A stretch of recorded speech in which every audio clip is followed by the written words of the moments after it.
Hello दोस्तों, मेरे YouTube channel में आप सभी का स्वागत है।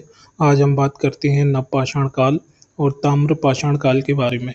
तो पहले हम देखते हैं नवपाषाण काल क्या था और इसमें कौन-कौन से प्रमुख जो औजार थे उनका विकास हुआ था। तो इस युग में प्रमुख जो औजार थे वो थे सैल्ट, कुल्हाड़ी, बसूला, पॉलिशदार रूप से मध्य प्रदेश के सागर जो कि एरंड गढ़ी मोरीला में है, जबलपुर, मुनई, कुंडम, बुरचैका में ये मिलते हैं। दमोह के हटा में और होशंगाबाद के छतरपुर करके जतकारा जगह है जिलों से पाए गए हैं। तो नवपाषाण काल के जो मुख्य औजार है वो इन जगहों से पाए गए हैं। इस युग में मनुष्य ने कृषि, पशुपालन, मृद भांड बनाना, वस्त्र निर्माण करना, गृह निर्माण करना, अस्त्र शस्त्र एवं अग्नि का प्रयोग करना सीखा था। नवपाषाण काल में सीखा था। पहिए का जो आविष्कार है वो भी नवपाषाण काल में हुआ था। अब हम बात करते हैं जो कि आदि ऐतिहासिक काल है, जिसे हम ताम्रपाषाण काल कहते हैं। तो ताम्रपाषाण काल का मतलब होगा कि यहाँ पर तांबे से रिलेटेड जो वस्तुएं थी उनकी खोज हो गई थी और वो उनका उपयोग किया जाने लगा था। तो देखते हैं कि ताम्रपाषाण काल का विकास मध्य प्रदेश में कहाँ-कहाँ हुआ है।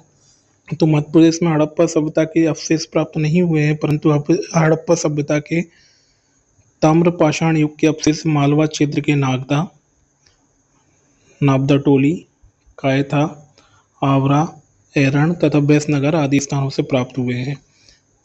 नाबदा टोली एवं महेश्वर के जो अवशेष हैं वो 1660 ईसा पूर्व से 1440 ईसा पूर्व तक हैं। एरण के जो अवशेष हैं वो 2000 से 700 ईसा पूर्व तक हैं तथा जो बैसनगर है विदिशा के पास में उसके 1100 ईसा पूर्व से 900 ईसा पूर्व तक के हैं। और जो कायथा है, कायथा के जो अवशेष हैं वो 2015 ईसा पूर्व से 1380 ईसा पूर्व तक के स्तरीय प्रमाण उपलब्ध कराते हैं। कायथा से मोटे और मजबूत ब्राउन सिल्ट बेयर नामक मृदभांड पाए गए हैं। मालवा के मृदभांड हल्के पीले तथा नारंगी रंग के हैं, जिनमें काले और भूरे रंग के चित्रकारी है।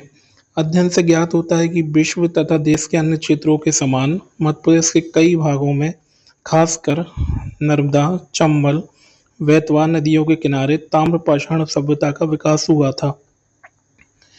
अब हम जैसे बात करें 1932 ईस्वी में कैम्ब्रिज विश्वविद्यालय के एक दल ने ताम्रपाषाण सभ्यता के चिन्ह मध्य प्रदेश के जबलपुर और बालाघाट जिलों से प्राप्त किए थे। तो दोस्तों, ये हम लोगों ने देखा कि ताम्रपाषाण काल क्या था, ताम्रपाषाण के जो अवशेष हैं वो मध्य प्रदेश में कहाँ कहाँ से प्राप्त हुए।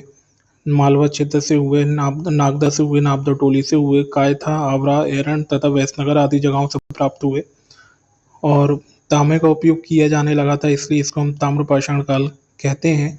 और नवपाषाण काल में क्या था, यहाँ पर जो पॉलिशदार हथियार थे उनका उपयोग होता था। पशुपालन यूज होने लगा था, पशुपालन मनुष्य करने लगा था, मृदभांड बनाना सीख लिया था, वस्त्र निर्माण करना सीख लिया था, गृह निर्माण करना सीख लिया था, अस्त्र शस्त्र तथा अग्नि का प्रयोग करना सीख लिया था।